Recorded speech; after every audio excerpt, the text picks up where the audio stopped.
कि coordination chemistry और DNF block आपके लिए बहुत जरूरी होने वाला है। काफी सारे क्वेश्चन उसमें से पूछे जाते हैं। ऑन एवरेज अगर किसी भी पेपर में किसी ईयर के अंदर 3 क्वेश्चन पूछे जा रहे हैं बेटा, इसका मतलब वो पिछले 5 सालों में जितना भी अलग अलग शिफ्ट वाइज, मतलब 22 से लेके 19 तक का, उनमें आपको सारी इंफॉर्मेशन मिल जाएगी। बट कुल मिला के सारा सार यही है। ऐसा नहीं है मैं आपको और कुछ करने के लिए कह रहा हूं, बहुत बड़ा काम नहीं है, बट हाँ आप उन क्वेश्चन को प्रैक्टिस कर लेंगे, एक बार गो थ्रू कर लेंगे तो आपका कॉन्फिडेंस बहुत ज्यादा बढ़ जाएगा, आपके कॉन्सेप्ट्स क्लियर हो जाएंगे, आपको समझ में आ जाएगा कि क्वेश्चन की अप्रोच कैसे लगानी है। हेलो एवरीवन, नमस्कार नमस्कार नमस्कार बालकों, स्वागत करता हूं आप सभी का इस अमेजिंग सेशन में। और जिस सेशन का आप बहुत टाइम से इंतजार कर रहे थे उस सेशन की हम बात कर ही लेते हैं, क्योंकि आपका एग्जाम बहुत निकट आने वाला है। आप सभी सोच रहे होंगे कि क्या क्या किया जाए, हमको पता चल जाए किसी भी तरीके से कि कौन कौन से ऐसे चैप्टर्स हैं, कौन कौन से ऐसे टॉपिक है जो हमारे लिए इंपॉर्टेंट हैं, और साथ में पिछले ईयर्स में जो भी क्वेश्चन आए हैं उनका वेटेज क्या रहा है। अगर ये पता चल जाएगा तो हमारा काम आसान हो जाएगा। मैंने इस समस्या को समझा और सोचा कि चलो इसके ऊपर एक वीडियो बनाई जाए। आप लोग बोल भी रहे थे कि ऐसे ही टॉपिक्स के ऊपर जो जेईई में आने वाले हैं उनके ऊपर एक चर्चा हो जाए तो हमारा काम थोड़ा सा आसान हो जाएगा। देखो, पहली चीज जो मैं डिस्क्लेमर में आपको कहना चाहता हूँ, मैं पूरा सोच समझ के ये वीडियो बना रहा हूँ, सारी चीजें मैंने एनालाइज की हैं, बट मैं आप सभी से कहना चाहता हूँ कि इस टाइम पर प्रिपरेशन के इस मोड में, जब आप बिल्कुल आखिरी, एकदम आखिरी अंतराल में आ चुके हो, जब आपका एग्जाम आने ही वाला है, उस टाइम पे ये मत सोचना कि जितनी मैंने चीजें पढ़ी उनमें से मैं सेलेक्टिव कुछ पढ़ के चला जाऊं और मेरा काम अच्छा हो जाएगा। एक अच्छे बच्चे के लिए जिसको नंबर अच्छे लाने हैं उसके लिए हर एक पार्ट, हर एक चैप्टर जो है वो इंपॉर्टेंट है, क्योंकि एटलीस्ट आपको एक क्वेश्चन आज के टाइम पे देखने को मिल जाएगा। अब वैसे हमको देखने में लगता है कि अरे इतने सारे चैप्टर है, कहाँ ही क्वेश्चन पूछने वाले हैं, पर आप देखिए कि सिलेबस के अंदर बहुत सारी चीजें रिड्यूस भी हुई हैं। अब उस रिड्यूस होने की वजह से आपके हर एक चैप्टर की इंपॉर्टेंस थोड़ी सी ज्यादा बढ़ गई है। इसका मतलब आपको सारी चीजें तो कवर करनी ही पड़ेंगी, बट हाँ फिर भी प्रीवियस ईयर के क्वेश्चन एनालिसिस के हिसाब से एक बार देख लेते हैं कि सभी टॉपिक का क्या क्या वेटेज रहने वाला है, क्या क्या चीजें पूछी गई हैं, और कौन कौन से ऐसे चैप्टर्स हैं हमारे लिए जिनको पढ़ना बहुत ज्यादा रिक्वायर्ड है। आइए बिना समय को वेस्ट किए सीधा स्टार्ट करते हैं हम लोग टॉपिक वाइज एनालिसिस के ऊपर। और यहां पे सबसे पहले जो मैं स्टार्ट करूंगा बेटा, वो स्टार्ट करूंगा 2023 और 24 में क्या क्या आकलन रहे हैं, क्या क्या मायने रहे हैं, उन सभी चीजों को पूछने के, उनकी जरा चर्चा कर लेते हैं। इसमें मैंने इनऑर्गेनिक, ऑर्गेनिक और फिजिकल तीनों को ही इक्वली डिवाइड किया है ताकि आपको समझ में आ जाए कि किस किस चैप्टर की चर्चा हो रही है। अब देखिए, हम स्टार्ट करते हैं चर्चा को बहुत पॉजिटिव नोट पे, समझेंगे कि क्या क्या चीजें पूछी गई हैं। अब आप देखिए, मैंने कोई भी चीज को छोड़ा नहीं है, सब चीज को इंक्लूड किया गया है। मतलब आपकी अगर मैं इनऑर्गेनिक केमिस्ट्री की बात करूं तो मैंने ट्रांजिशन एलिमेंट, जिसमें आपके डी एंड एफ ब्लॉक के एलिमेंट आ जाते हैं, कोऑर्डिनेशन केमिस्ट्री, इसको इंक्लूड किया है। साथ में हमने बात की है पीरियोडिक टेबल की as well as P block elements की, जो आपके रिप्रेजेंटेटिव एलिमेंट्स के अंदर आ जाते हैं। साथ में हमने बात की है केमिकल बॉन्डिंग की भी, जो कि इस पूरे पार्ट का सबसे इंपॉर्टेंट पोर्शन है। इनऑर्गेनिक को हमने पूरे तरीके से देखा है। सेम हमने काम किया है फिजिकल केमिस्ट्री के साथ, सारे के सारे टॉपिक मेंशन है। अब सबसे पहले बात करते हैं कि 23 और 24 में जो आपके लास्ट ईयर और उससे पहले वाले ईयर में जो क्वेश्चंस आए थे, उनमें इनऑर्गेनिक केमिस्ट्री में coordination chemistry D and F block को काफी ऊपर रखा गया था। काफी सारे क्वेश्चन वहां से देखने को मिले थे। ऑन एवरेज अगर मैं बात करूं, आपको 3 क्वेश्चंस वहां से देखने को मिले हैं जिनका नंबर 12 नंबर का बनता है। वो 10% आपके पूरे पूरे पेपर में से पूछा गया है। आप देख लो कि इस पोर्शन की कितनी ज्यादा इंपॉर्टेंस है। और जनरली हम जब भी पढ़ाते हैं बेटा, हमेशा यही बोलते हैं कि कोऑर्डिनेशन केमिस्ट्री और डी एंड एफ ब्लॉक आपके लिए बहुत जरूरी होने वाला है। काफी सारे क्वेश्चन उसमें से पूछे जाते हैं। ऑन एवरेज अगर किसी भी पेपर में किसी ईयर के अंदर 3 क्वेश्चन पूछे जा रहे हैं बेटा, इसका मतलब वो टॉपिक की इंपॉर्टेंस, उस चैप्टर की इंपॉर्टेंस बहुत ज्यादा बढ़ जाती है। तो इनऑर्गेनिक केमिस्ट्री में कीप दैट इन माइंड कि आपके पास ये जो कोऑर्डिनेशन केमिस्ट्री है as well as transition element, जिसमें डी एंड एफ ब्लॉक के एलिमेंट्स आ जाते हैं, ये काफी इंपॉर्टेंट रोल प्ले करने वाला है। मैं आपको यही सलाह दूंगा, सबसे इंपॉर्टेंट चीज, कि भैया सबसे पहले एनसीईआरटी को जरूर पढ़ना, क्योंकि इनऑर्गेनिक केमिस्ट्री के लिए एनसीईआरटी बहुत जरूरी है। जितने भी केसेस आपके डेविएट करते हैं नॉर्मल बिहेवियर से, जिनको जनरली आप जानते हो एक्सेप्शनल ऑर्डर हो गए, एक्सेप्शनल बिहेवियर हो गए, उनको आप जरूर पढ़ लीजिएगा, क्योंकि क्वेश्चन बहुत आसान आने वाले हैं। बट हाँ, एक मेजर पोर्शन लेकर आते हैं बेटा। इसमें भी अगर मैं बोलूंगा कोऑर्डिनेशन कंपाउंड एक्चुअली में बहुत इंपॉर्टेंट चैप्टर है। दूसरा इंपॉर्टेंट चैप्टर जो है आपका इनऑर्गेनिक केमिस्ट्री के अंदर बेटा, वो है आपका representative elements as well as periodic table. Periodic table के क्वेश्चन मैक्सिमम इंक्रीजिंग या डिक्रीजिंग ऑर्डर से रिलेटेड ही होते हैं। बट साथ में अगर मैं रिप्रेजेंटेटिव एलिमेंट को जोड़ देता हूं, जिसमें मेजरली अभी पी ब्लॉक के एलिमेंट आते हैं, तो आपने अगर पीरियोडिक टेबल को अच्छी तरीके से पढ़ रखा है तो आपका सारा काम आसान हो जाएगा। और इसको आप देखिए कि पिछले 2 सालों में इनके ऊपर भी 3 क्वेश्चन पूछे गए हैं बेटा, जो कि फिर से 10% ऑफ द एंटायर वेटेज है। मतलब ये वाला पार्ट इनऑर्गेनिक केमिस्ट्री के लिए सब कुछ लेकर आ जाता है, सब कुछ बता देता है।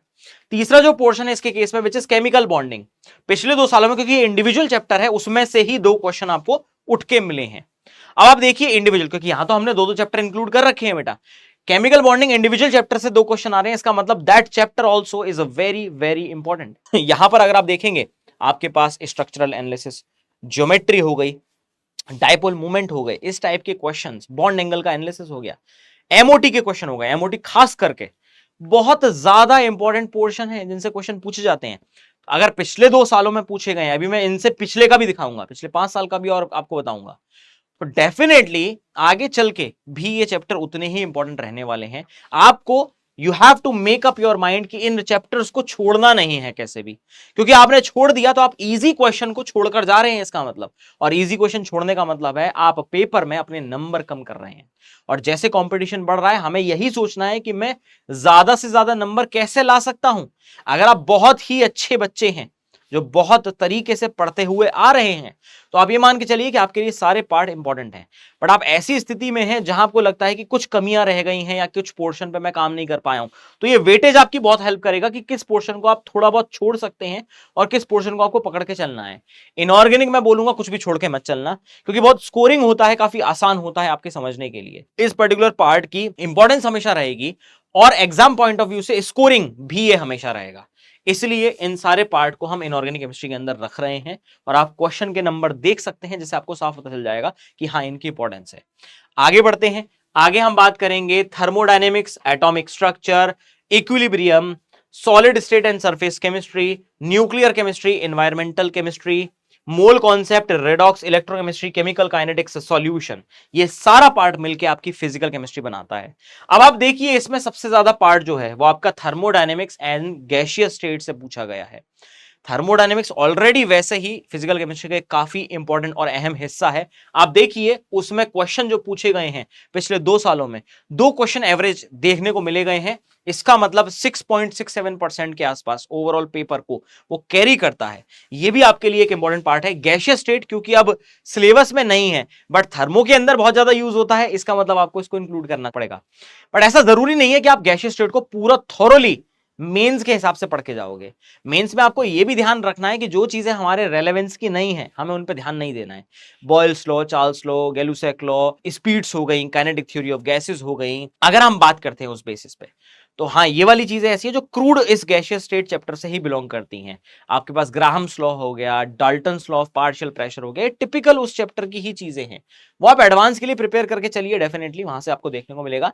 बट मेंस में आप अगर थोड़ा थोड़ा आइडिया ले लेते हैं, इनके फॉर्मूले का एटलीस्ट आइडिया ले लेते हैं, तो आपके लिए बहुत हेल्प हो जाएगी। तो पूरी फिजिकल केमिस्ट्री के लिए मैं आपको एक ही टिप दूंगा कि फॉर्मूलों पे पकड़ बना के रखना, वो आपकी बहुत हेल्प करेंगे। अगर मैं बात करता हूं एटॉमिक स्ट्रक्चर की, इंडिविजुअल चैप्टर है और काफी ही इंपॉर्टेंट चैप्टर है, तो फिजिकल के लिए इसको मैं हाई प्रायोरिटी पे डालूंगा कि इसको आप जरूर पढ़ के जाइए। इससे आने वाले क्वेश्चन भी आसान होते हैं, क्वांटम नंबर के क्वेश्चन भी पूछते हैं, बोहर मॉडल हो गया, हाइड्रोजन स्पेक्ट्रम हो गया, इनके ऊपर क्वेश्चन आते हैं बेटा, तो डेफिनेटली इनको आप याद रखिएगा। इनसे रिलेटेड फॉर्मूले आप भूल मत जाइएगा। अगर मैं बात करता हूं इक्विलिब्रियम, क्योंकि इसके अंदर 2 पार्ट हैं, एक केमिकल एक आयनिक, दोनों में से एटलीस्ट एक एक क्वेश्चन आपको देखने को मिलेगा ही मिलेगा। इसका मतलब इस चैप्टर की भी इंपॉर्टेंस उतनी ही है जितनी मैंने एटॉमिक स्ट्रक्चर की आपको बताई है। सॉलिड स्टेट सरफेस केमिस्ट्री अगर आप देखोगे, इनके क्वेश्चन खासा तरीके से आसान रहने वाले हैं, क्योंकि सॉलिड स्टेट को तो अभी रिमूव ही कर दिया गया है, तो मेंस बेसिस पे हम ज्यादा एफर्ट इसके अंदर मारते नहीं है। सरफेस केमिस्ट्री से क्वेश्चन हर बार देखने को मिल रहे हैं क्योंकि सिलेबस में कोलोइड्स मेंशन्ड है। हम जनरली सिलेबस को जब पढ़ते हैं तो इसको अवॉइड कर देते हैं और देखते ही नहीं है, फिर हमें लगता है अरे चैप्टर तो हट गया। मैं आपको बता रहा हूं कि इस चैप्टर के अंदर कोलॉइड्स अभी भी पार्ट हैं और हर साल कोलॉइड से क्वेश्चन आए हैं, तो आप इसको ध्यान रखिएगा कि इसकी थ्योरी अगर आप पढ़ लेंगे उस लेवल पे तो आपका काम चल जाएगा। कोलॉइड्स को तो एटलीस्ट पूरा पढ़ के जाइएगा, ठीक है। बात करते हैं आपकी न्यूक्लियर केमिस्ट्री की। एनवायरमेंटल से मैंने क्वेश्चन नहीं देखे हैं, मतलब बहुत ही रेयरली देखने को मिलते हैं, और वो क्वेश्चन आते भी हैं तो उनका कहीं ना कहीं टच आपकी ऑर्गेनिक केमिस्ट्री जो है उससे देखने को मिलता है, मतलब हाइड्रोकार्बन से, क्योंकि हाइड्रोकार्बन के लास्ट पार्ट में फ्रियोन्स वगैरह हो गए, ग्रीन हाउस इफेक्ट हो गया, थोड़ा बहुत इनकी चर्चा है, पॉल्यूटेंट्स क्या होते हैं ये वाला पार्ट हो गया, हम जनरली इसको मिस कर देते हैं। बट ये डेटा बेस्ड क्वेश्चन जो है, जो थियोरेटिकल क्वेश्चन है, बिल्कुल एकदम घिस्सू वाले क्वेश्चन जो है वो भी पूछ रहे हैं भाई। तो अगर आपको लगता है कि आपके पास समय है और आप सारी चीजें पढ़ चुके हो, तो एनवायरमेंटल केमिस्ट्री की बेसिक्स जो हैं, पॉल्यूशन के बारे में, पॉल्यूटेंट्स के बारे में, ग्रीन हाउस इफेक्ट के बारे में, सभी गैसेस के बारे में, आपके सीएफसीज जो हो गए, क्लोरोफ्लोरोकार्बन्स हो गए, फ्रियोन्स हो गए, इनके बारे में जरूर पढ़ लीजिएगा। ठीक है, ये आपकी बहुत हेल्प करेंगे। पेस्टिसाइड्स हो गए, डीटीटी वगैरह हो गए, इनकी चर्चा जरूर कर लीजिएगा। क्वेश्चन मिल जाएगा आपको, बहुत आसान होता है और पढ़ते ही सॉल्व हो जाएगा। और जो आपने नहीं पढ़ रखा है, आप कितना भी दम लगा लो, आप उस क्वेश्चन को लॉजिकली नहीं कर पाओगे, क्योंकि वो डेटा बेस्ड क्वेश्चन हैं, डायरेक्टली पूछा गया है। इसलिए इसकी रीडिंग आप लगा लेना, उतना ही काफी है एनवायरमेंटल केमिस्ट्री के लिए। ठीक है, बात करते हैं mole, redox, electrochemical kinetics as well as solution की।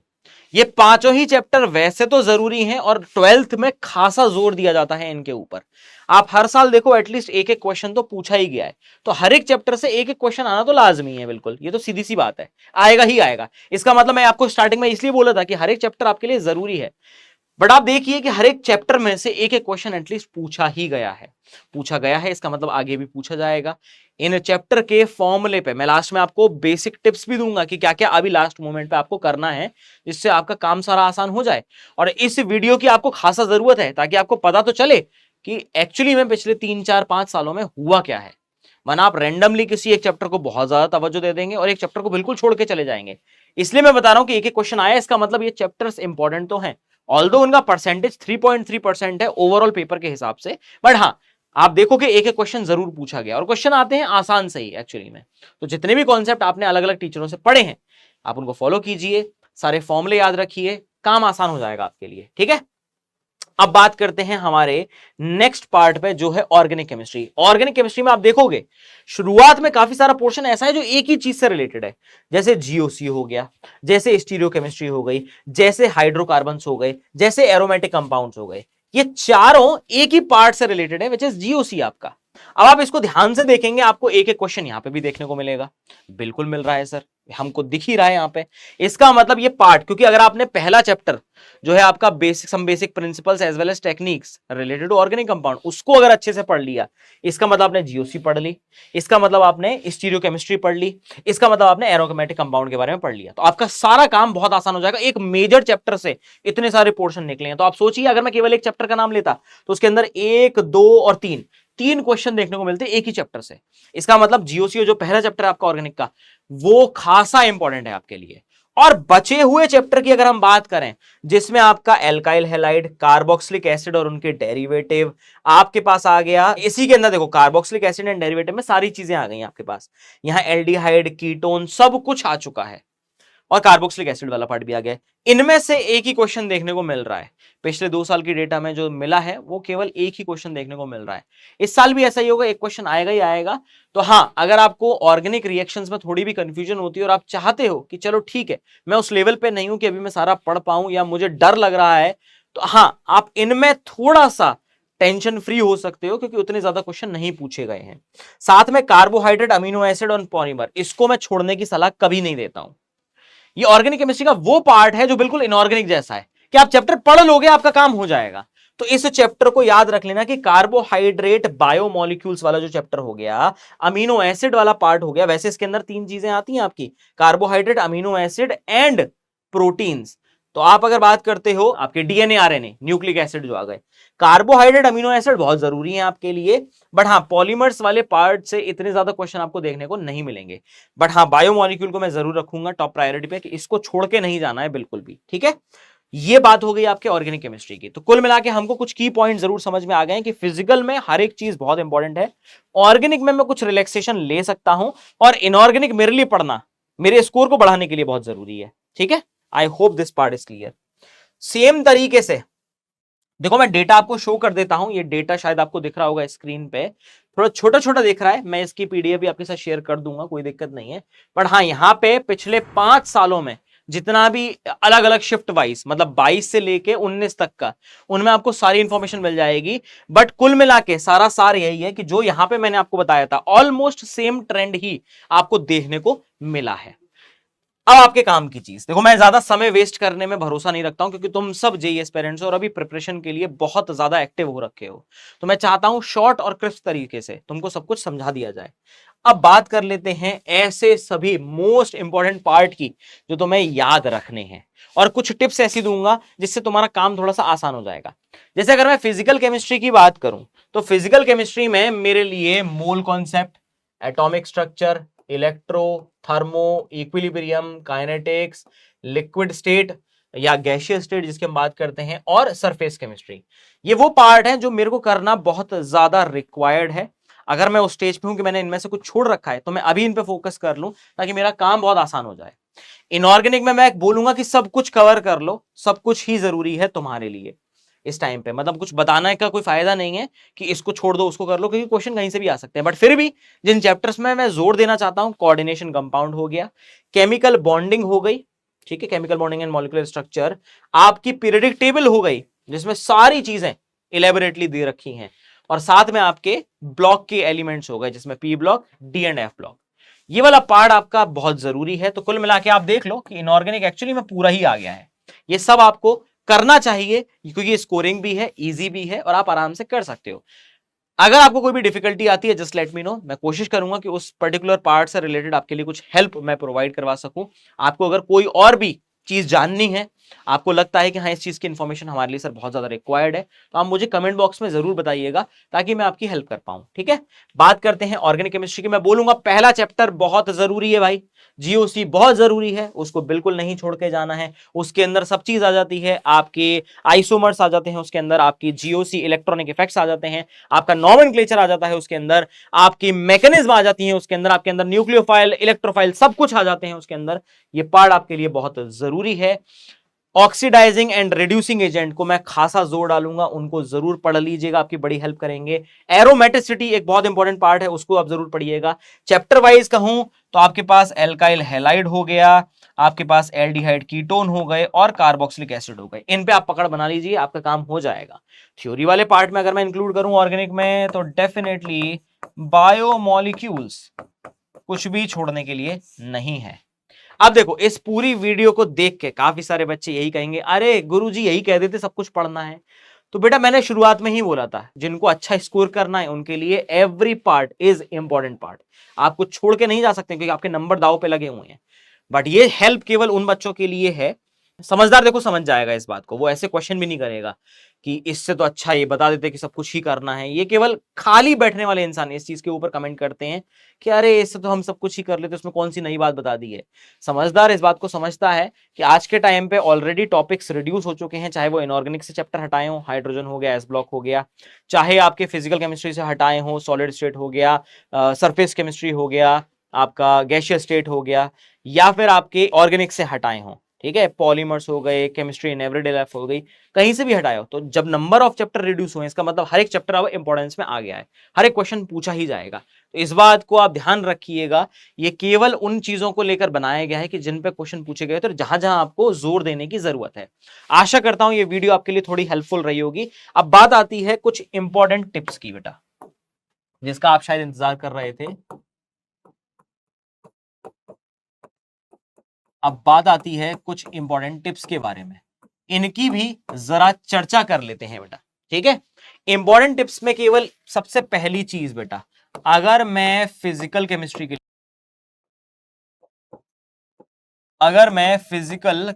के लिए कहूं,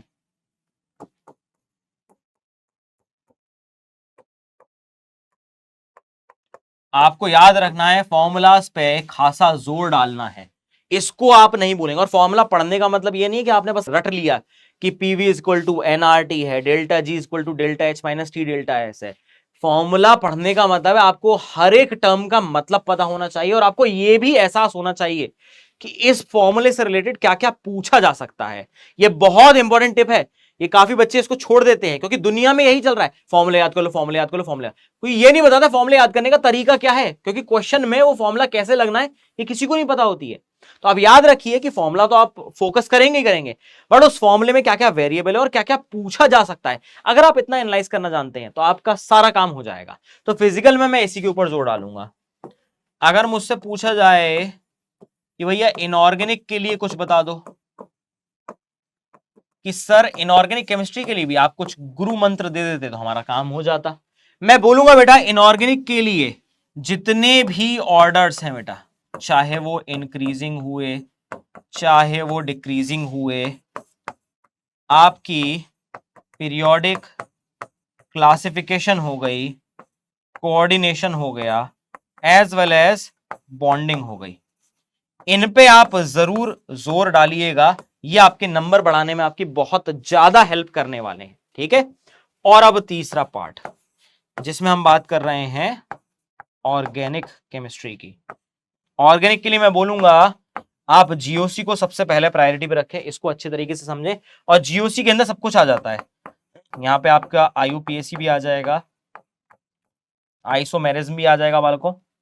इस केस में आपके पास रिएक्शन मैकेनिज्म भी आ जाएंगे। इन सब पे आप खासा जोर डालिएगा।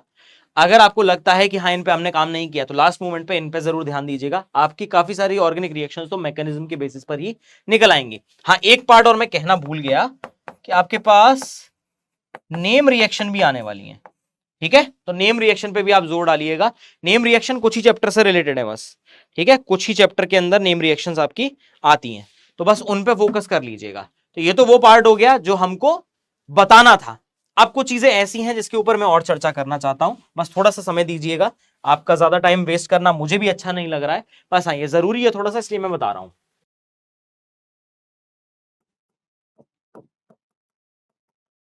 इस टाइम पे रिवीजन इज मस्ट, ठीक है। और रिवीजन के साथ practice plays an important role. याद रखिएगा बेटा कि आपका रिवीजन बहुत ज्यादा जरूरी है। आप ये सोचो कि मैं सब पढ़ता जाऊं पढ़ता जाऊं पढ़ता जाऊं और कुछ भी रिवाइज ना करूं, ये बहुत बड़ी गलती है बेटा। भूल जाओगे इवेंचुअली टाइम के साथ। आज पढ़ रहे हो, एक हफ्ते बाद फिर भूल जाओगे। तो रिवीजन करते रहना ये बहुत जरूरी है आप सभी के लिए, और प्रैक्टिस को नहीं भूलना है। क्योंकि हम जिस एग्जाम की प्रिपरेशन कर रहे हैं जेई की, उसमें प्रैक्टिस ही सबसे ज्यादा रिक्वायर्ड है। आपका मैक्सिमम पोर्शन तो न्यूमेरिकल लेके बैठते हैं, चाहे वो मैथमेटिक्स के हो गए, चाहे वो फिजिक्स के हो गए, चाहे वो फिजिकल केमिस्ट्री के हो गए। तो उसमें प्रैक्टिस बहुत ज्यादा जरूरी है। मैं साथ में ये भी बोलूंगा आपको, सॉल्व प्रीवियस ईयर क्वेश्चंस बेटा। आप प्रीवियस ईयर क्वेश्चंस को जरूर सॉल्व करें, और पीडब्ल्यू टेस्ट सीरीज पे जो भी आपके पास वीडियोस आ रही हैं अलग अलग चैप्टर के एटलीस्ट 30 क्वेश्चंस के डिस्कशन की, आप उनको जरूर देख लीजिएगा। आपकी बहुत हेल्प हो जाएगी बेटा उससे। मैं सभी को ये रिकमेंड करूंगा। ऐसा नहीं है मैं आपको और कुछ करने के लिए कह रहा हूं, बहुत बड़ा काम नहीं है, बट हाँ आप उन क्वेश्चन को प्रैक्टिस कर लेंगे, एक बार गो थ्रू कर लेंगे तो आपका कॉन्फिडेंस बहुत ज्यादा बढ़ जाएगा। आपके कॉन्सेप्ट्स क्लियर हो जाएंगे, आपको समझ में आ जाएगा कि क्वेश्चन की अप्रोच कैसे लगानी है। और पीडब्ल्यू टेस्ट सीरीज पे वो आपके पास सेशंस आ रहे हैं, रेगुलर बेसिस पे आ रहे हैं, तो इसका मतलब आप उनको प्रैक्टिस कर सकते हैं बहुत अच्छे तरीके से। तो मेरी सभी से ये दरख्वास्त है कि प्रीवियस ईयर क्वेश्चन जरूर आप सॉल्व कीजिएगा, जिससे आपका काम हो जाए, ठीक है। याद रखिए कि भैया there is no alternative of hard work. अगर आप सच में मेहनत करते आ रहे हैं और मेहनत कर रहे हैं, इसका कोई ऑल्टरनेट नहीं है, कोई निंजा टेक्निक नहीं है कि हम अब कुछ कर लेंगे, कुछ घोल के हम पी लेंगे, या अपने दिमाग को एकदम सतर्क बना लेंगे और काम हो जाएगा। आप हार्ड वर्क करते आ रहे हैं बेटा, इसका कोई ऑल्टरनेटिव नहीं है। यही रिक्वायर्ड है एग्जाम में, जेई के एग्जाम में बेटा, याद रख लेना यही चीज केवल एक रिक्वायर्ड होती है। आपका हार्ड वर्क बहुत जरूरी है। बस यही कुछ बातें हैं जो मैं आपसे करना चाहता हूं। आपको सेशन अच्छा लगा हो मुझे बताइएगा। कोई एडिशनल हेल्प की जरूरत पड़े तो डेफिनेटली लेट मी नो। बाकी कीप हसलिंग, अच्छे से पढ़ाई करते रहो। All the very best for your exam. और मैं ऐसे ही सेशंस बीच बीच में लाता रहूंगा। बी मोटिवेटेड, कभी हार नहीं माननी है बेटा, ठीक है। याद रख लेना, अगर आप ये सोच के बैठ जाओगे कि अब तो नहीं हो पा रहा, ये लास्ट मोमेंट है, अब मैं नहीं कर पा रहा हूं, ऐसे सेल्फ डाउट बहुत आते हैं। उन सेल्फ डाउट को केवल एक ही चीज क्लियर कर सकती है, आपका हार्ड वर्क। तो आपको दिखाना ये चीज कि हाँ मैंने पूरे 2 साल भर जो मेहनत की है वो अब रंग लाएगी। डेफिनेटली मैं अच्छा करूंगा और बाकी सब कुछ अच्छा होगा डेफिनेटली, ठीक है। तो बस इसी के साथ इस सेशन को मैं समाप्त करता हूं बालकों। मिलते हैं अगले सेशन में। Until then bye bye everyone.